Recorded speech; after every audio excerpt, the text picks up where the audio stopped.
এক দশক পেরিয়ে গেলেও বাংলাদেশ ব্যাংকের রিজার্ভ চুরির বহুল আলোচিত মামলার তদন্ত শেষ হয়নি এখনো। বারবার সময় নিয়েও তদন্ত প্রতিবেদন জমা দিতে না পারায় আবারও পিছিয়েছে মামলার অগ্রগতি।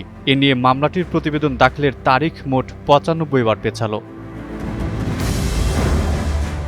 ঢাকার অতিরিক্ত মুখ্য মহানগর হাকিম জসিত ইসলামের আদালতে ১৮ মে প্রতিবেদন দাখিলের জন্য দিন ধার্য ছিল। তবে এদিনও মামলার তদন্ত সংস্থা সিআইডি প্রতিবেদন জমা দিতে পারেনি। পরে আদালত আগামী ২ জুলাই নতুন দিন ঠিক করে দেয় বলে জানান প্রসিকিউশন বিভাগের এসআই রোকনউজ্জামান।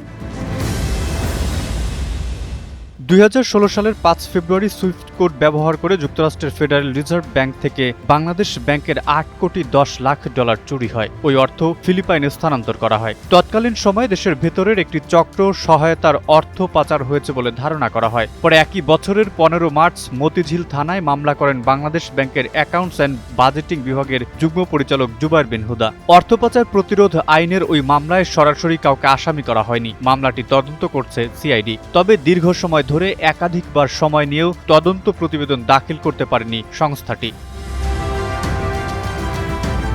চুরি হওয়া অর্থের মধ্যে ফিলিপাইনের ৩টি ক্যাসিনোতে স্থানীয় মুদ্রায় অর্থ পৌঁছে যায়। এর মধ্যে একটি ক্যাসিনোর মালিকের কাছ থেকে ১.৫ কোটি ডলার উদ্ধার করে ফিলিপাইন সরকার বাংলাদেশকে ফেরত দিলেও বাকি ৬ কোটি ৬৪ লাখ ডলার এখনও উদ্ধার হয়নি। ঘটনার ৩ বছর পর ২০১৯ সালে অর্থ উদ্ধারের লক্ষ্যে নিউ ইয়র্কের ম্যানহাটন সাউদার্ন ডিস্ট্রিক্ট কোর্টে মামলা করে বাংলাদেশ ব্যাংক। পরে আরসিবিসি মামলাটি খারিজের আবেদন করে।